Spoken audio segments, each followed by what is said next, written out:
అందరికీ నమస్కారం. తెలుగు కథల నిలయం ఛానల్‌కి స్వాగతం. సుమతీ వరండాలో నుండి వచ్చిన పిలుపుకి "వస్తున్నా మామయ్య" అంటూ వచ్చింది సుమతి. "ఏమ్మా మీ అత్తయ్య ఏం చేస్తోంది?" "దొడ్లో తులసికోట దగ్గర పూజ చేస్తున్నారు మామయ్య." "ఏం మా వాడింకా లేవలేదా?" "లేచారు మామయ్య, బాత్రూంలో ఉన్నారు." "సరే, మీరు కాఫీ తాగేటప్పుడు నాకు కూడా ఓ అరకప్పు పట్టుకురా అమ్మా." "అలాగే మామయ్య." లోపలికి వెళ్ళింది సుమతి. అది అరకప్పు కాదని, పూర్తి కప్పేనని ఆమెకి తెలుసు. ఇది వాళ్ళిద్దరికీ అలవాటే. అన్నిసార్లు కాఫీ తాగటం ఆరోగ్యానికి మంచిది కాదని సీతారామయ్య గారి ధర్మపత్ని కాంతమ్మ గారి గాఢ నమ్మకం. నిద్ర లేచి ముఖం కడగటం ఆలస్యం. కాఫీ పడాలి ఆయనకి. ఆ తర్వాత మెల్లిగా 8 గంటల ప్రాంతంలో ఓ మంచి స్ట్రాంగ్ కాఫీ తాగుతూ పుస్తకమో, పేపరో తిరగేయటం ఆయనకిష్టమైన వ్యాపకమనండి, అలవాటనండి. సరిగ్గా ఆ సమయంలోనే కొడుకు, కోడలు కాఫీ తాగుతారు. పలహారం ఆలస్యం అయినా పర్వాలేదు గానీ, ఈ రెండో కాఫీ పడకపోతే ఆయనకి తోచదు. "మామయ్య, కాఫీ." సుమతి కాఫీ తెచ్చిచ్చింది. కోడలి వైపు ఆప్యాయంగా చూసి కాఫీ కప్పుని అంతే ఆదరంగా ఆహ్వానించాడు. సుమతి చాలా మంచి పిల్ల. అలాంటి అమ్మాయి కోడలిగా రావటం తమ అదృష్టం. కోడలిని తలుచుకోగానే కొడుకు అవినాష్ గుర్తుకొస్తాడు. వాడు మాత్రం బంగారం కాదు. తనకి ఇద్దరూ కొడుకులే. ఓ ఆడపిల్ల ఉంటే బావుంటుందని అప్పుడప్పుడు అనిపించినా కొడుకులిద్దరూ మంచివాళ్ళు, బుద్ధిమంతులు అవటంతో ఆ ఆలోచనను పక్కకు తప్పించేశారు. ఏ మాటకా మాట ఇద్దరూ చదువులో కూడా ముందే ఉండేవారు. పెద్దవాడు ఆకాష్ ఇంజినీరింగ్ పూర్తయి ఎంటెక్ చేసి ఢిల్లీలో ఓ పెద్ద కంపెనీలో మరింత పెద్ద హోదాలో ఉన్నాడు. కోడలి కూడా ఉద్యోగస్తురాలు. దూరపు బంధువుల అమ్మాయే. వాళ్ళకో అబ్బాయి. ఇద్దరూ హాయిగా అక్కడే ఉద్యోగం చేసుకుంటున్నారు. ఎప్పుడైనా ఇద్దరికీ కుదిరినప్పుడు సెలవు పెట్టి వచ్చి ఓ 10 రోజులు గడిపేసి వెడుతుంటారు. తాము కూడా ఈ 8 ఏళ్లలో ఓ 2, 3 సార్లు వెళ్లారేమో. తను కూడా హైస్కూల్ హెడ్ మాస్టారుగా బాధ్యతాయుతమైన ఉద్యోగంలో ఉండడం వలన ఎక్కువగా సెలవు పెట్టి ఎక్కడికి వెళ్ళే అవకాశం ఉండేది కాదు. వేసవి సెలవుల్లో మాత్రం కాస్తంత అవకాశం ఉండేది. అదైనా ప్రభుత్వం వారు దయతలచి అదనపు బాధ్యతలు అప్పగించకుండా ఉంటే. ఇక చిన్నవాడు అవినాష్‌ని తలుచుకోగానే ఆయన పెదవుల మీద నవ్వు, ముఖంలో ఓ విధమైన గర్వం అప్రయత్నంగానే వెల్లివిరిశాయి. మళ్ళీ తన ఆలోచనలోకి వెళ్ళిపోయాడాయన. పెద్దవాడి ఇంజినీరింగ్ పూర్తయ్యే సమయానికి చిన్నవాడి ఇంటర్మీడియేట్ పూర్తయింది. అన్నలాగే వాడు కూడా ఇంజినీరింగ్ చదివి ఓ మంచి ఉద్యోగంలో స్థిరపడతాడని అనుకుంటున్నాడు తను. కానీ వాడి ఆలోచనలు వేరు. "అదేవిట్రా, అందరూ ఇంజినీరింగో, మెడిసినో చదవడానికి ఇష్టపడుతుంటే, నువ్వు మామూలు డిగ్రీ చదువుతానంటావ్? నీలాంటి తెలివిగల వాడికి కాకపోతే ఇంకెవరికి వస్తుంది చదువు? నువ్వెంత వరకు చదువుకుంటానంటే అంతవరకు చదివిస్తాను. నా రిటైర్మెంట్ దగ్గరికొచ్చిందని భయపడకు." "అది కాదు నాన్నా. అన్నయ్య రేపో మాపో ఉద్యోగం వచ్చి దూరంగా వెళ్ళిపోతాడు. నేను కూడా అలాగే మీకు దూరంగా ఉండవలసి వస్తే, పెద్దవాళ్ళు మీరిద్దరూ ఒంటరిగా ఎలా ఉంటారు? వాడెలాగూ మంచి ఉద్యోగం వస్తే ఇక్కడ ఉండే ప్రసక్తి ఉండదు. అదీగాక అందరూ ఇంజినీర్లు, డాక్టర్లు అయి వారి వరకు వారే బాగుపడితే, దేశానికి అవసరమైన మంచి యువతరాన్ని, శాస్త్రవేత్తలని, న్యాయవాదులని, అంతెందుకు డాక్టర్లని, ఇంజినీర్లని తయారు చేసే ఉపాధ్యాయులు ఎక్కడి నుండి వస్తారు నాన్నా?" "అవునురా, మా రోజులు వేరు. తొందరగా ఉద్యోగంలో స్థిరపడాలంటే ఉపాధ్యాయ పదవి ఒకటే అందుబాటులో ఉండేది. తల్లిదండ్రులకి అండగా ఉండాలంటే అదొక్కటే ఆధారం. మీ తరానికి ఎన్నో సదుపాయాలొచ్చాయి. ఏదో నాకంటూ ఉద్యోగం ఉంది. రిటైర్ అయినా పెన్షన్ వస్తుంది.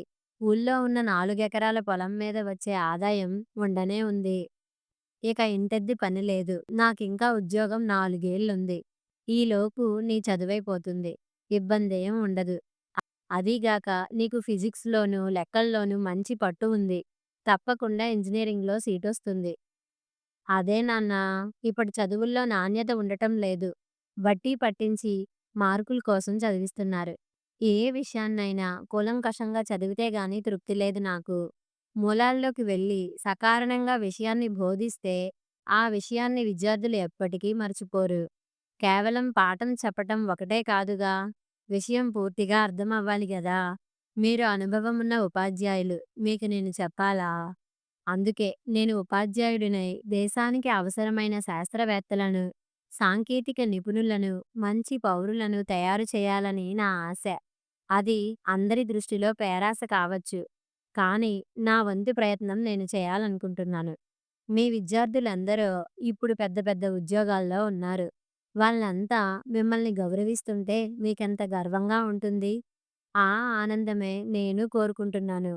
మనం పెంచిన మొక్కలు పెద్ద పెద్ద చెట్లుగా మారి కాపు కాసి ఫలిస్తే కలిగే ఆనందం ముందు ఎన్ని లక్షలు సంపాదించినా దొరుకుతుందా? మీరే నా ఆదర్శం నాన్న. మంచి ఆలోచనలతో ఉన్న కొడుకును అభినందించాలో, లేక అందరిలాగా పెద్ద ఉద్యోగాలు, సంపాదన లేకుండా మామూలు ఉపాధ్యాయుడిగా మిగిలిపోతాడని ఓ సగటు తండ్రిగా బాధపడాలో తెలియని పరిస్థితిలో ఊగులాడాడు తను ఆ రోజు.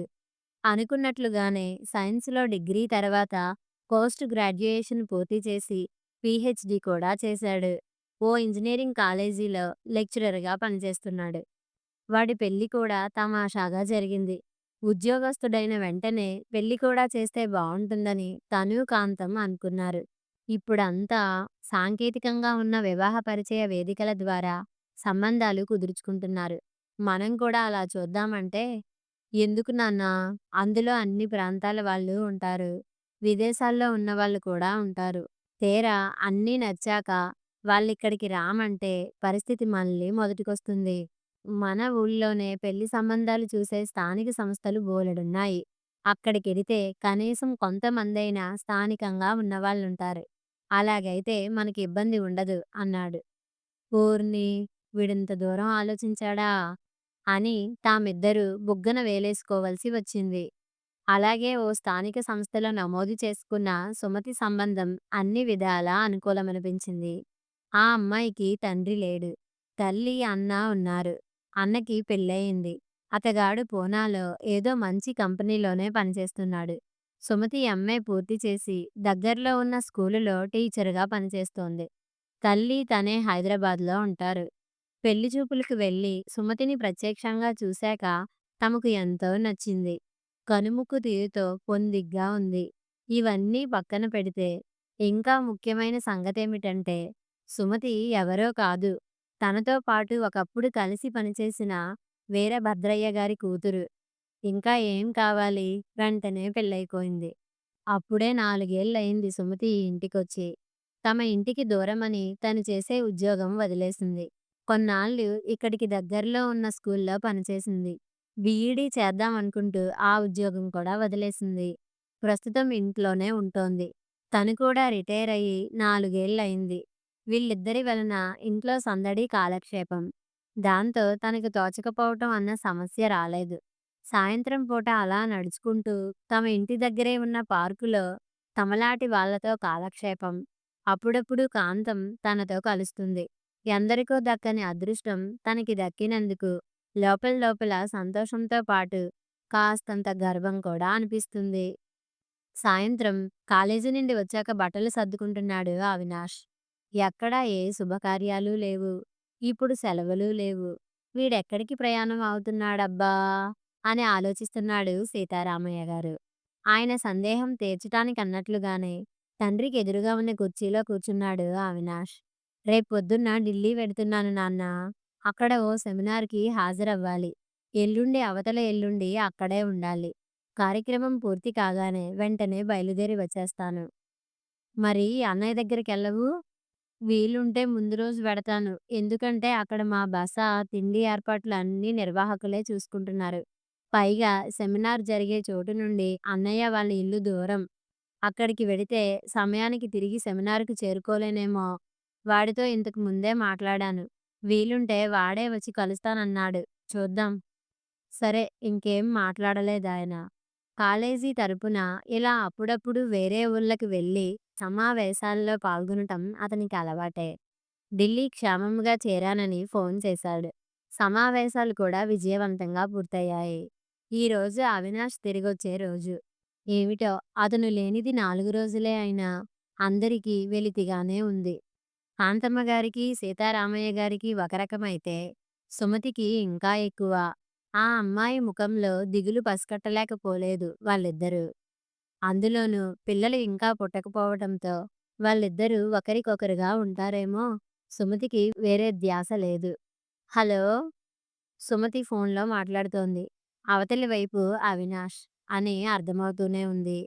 సరే, సరే ఏమిటి ఫోన్ మామయ్య గారికిమ్మంటారా? ఇదిగో ఇస్తున్నాను. మామయ్య మీ అబ్బాయి అంటూనే ఫోన్ చేతికిచ్చింది.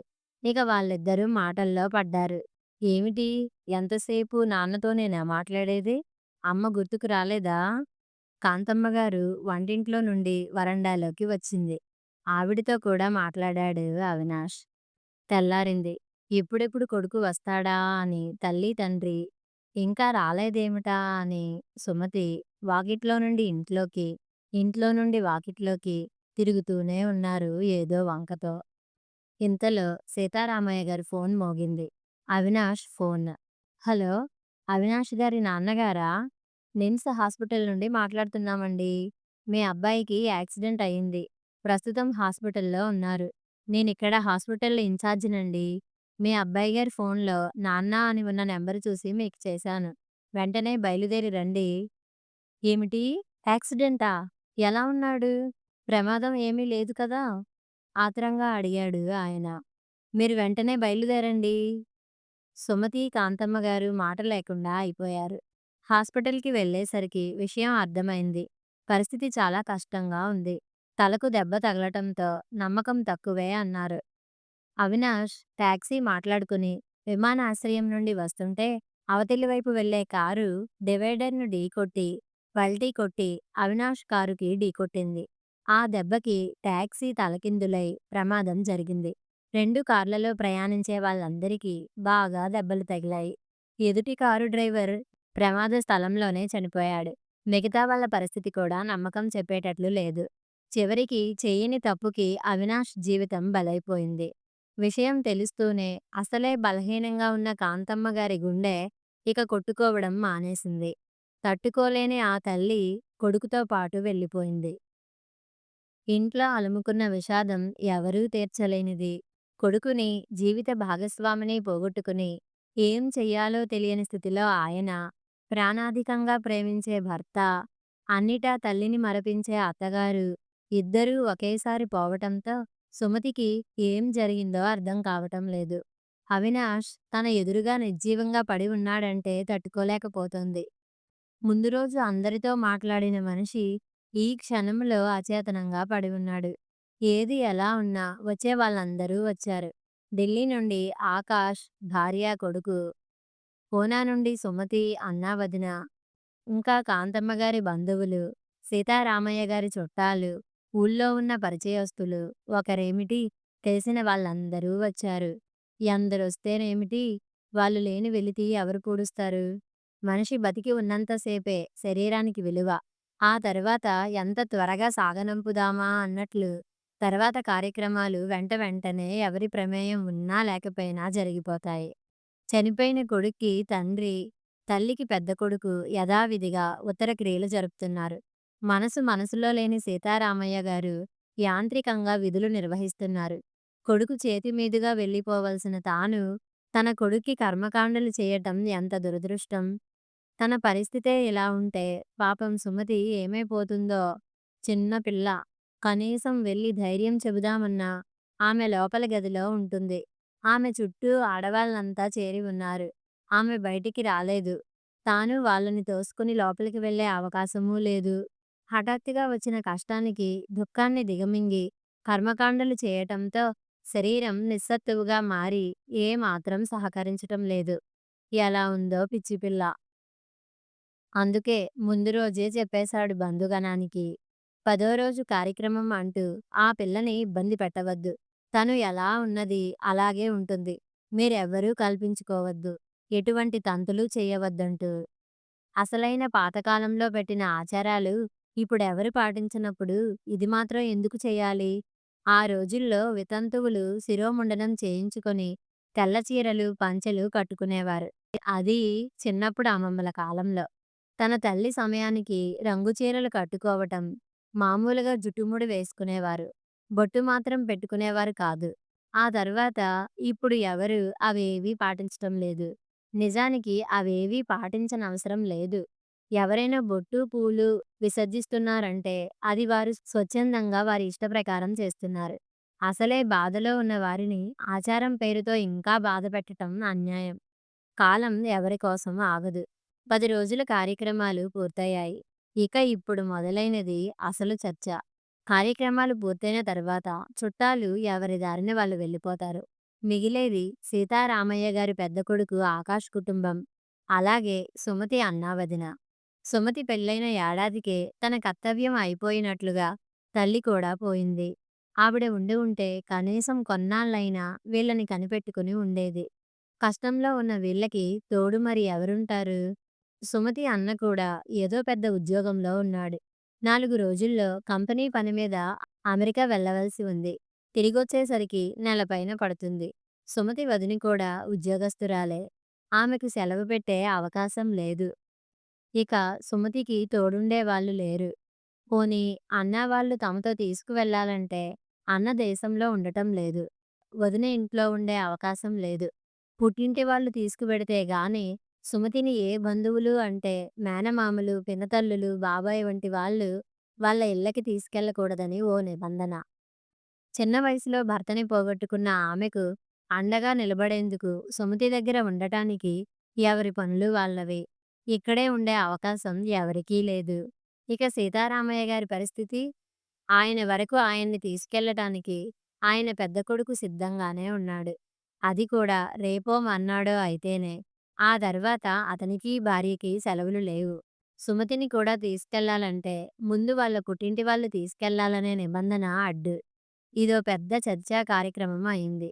ఇంతలో సుమతి పిన్ని కూతురు కల్పించుకొని, పోనీ అన్నయ్య లేకపోయినా వదిన ఊళ్ళోనే ఉంటుంది కదా! సాయంత్రానికి ఆఫీస్ నుండి వచ్చేస్తుంది కదా! ఇప్పుడే మీతో పాటు తీసుకుని వెళ్ళండి అన్నది. ఇప్పటికిప్పుడు అంటే రిజర్వేషన్ కష్టం కదా! రిజర్వేషన్ లేకుండా ఎలా తీసుకువెళ్ళటం? నిజానికి సుమతి అన్నవాళ్ళు ఈ పరిస్థితి ఊహించలేదు. వాళ్ళు తమ వరకే రిజర్వేషన్ చేయించుకున్నారు. రిజర్వేషన్ ఒక సమస్య అయితే ఆమెను తీసుకువెళ్ళి నెల రోజుల పైన ఉంచుకోవాలనే ఆలోచన వాళ్ళకి అసలు రాలేదు.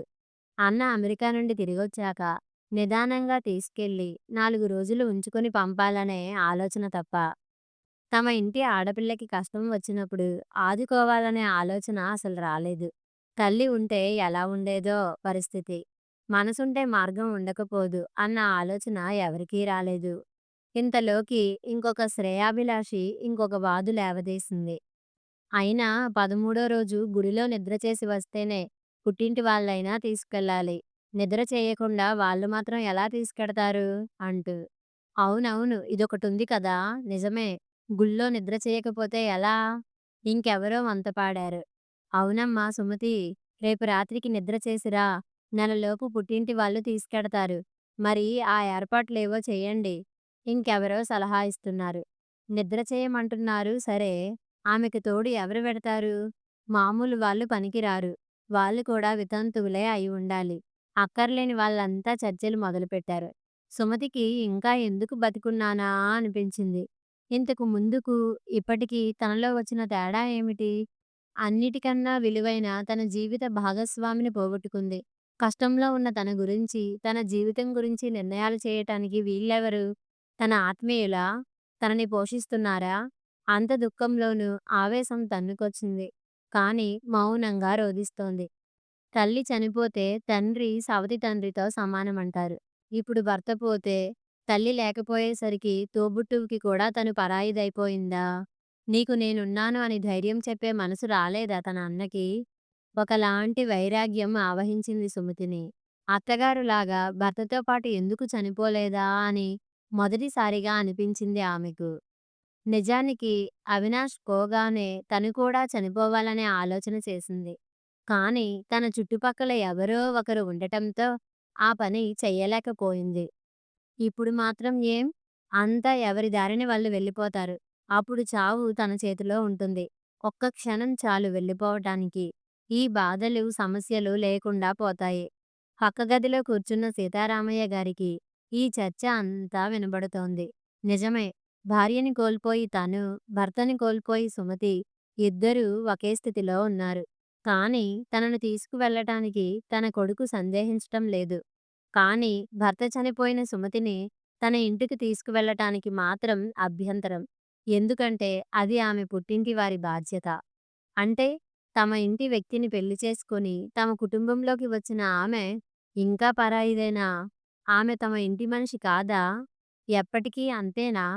అందులోనూ ఆడమనిషికొక నిబంధన, మగవాడికొక నిబంధననా? భార్య చనిపోయిన తను ఎక్కడికైనా వెళ్ళవచ్చు. ఏమైనా చెయ్యొచ్చు. వీలుంటే 6 నెలలు తిరక్కుండా మళ్ళీ పెళ్లి కూడా చేసుకోవచ్చు. కానీ వయసులో ఉన్న పిల్ల భర్తను పోగొట్టుకొని దీనావస్థలో ఉంటే, పుట్టింటి వాళ్ళు తీసుకెళ్ళకపోతే, గుడిలో నిద్ర చెయ్యకపోతే ఆమె ఎక్కడికి వెళ్ళకూడదా? ఏ పని చేయకూడదా? ఇదెక్కడి న్యాయం? అసలు పుట్టింటి వాళ్ళు ఎందుకు తీసుకెళ్ళాలి? ఆ నిబంధన, ఆచారం ఎందుకు పెట్టారు?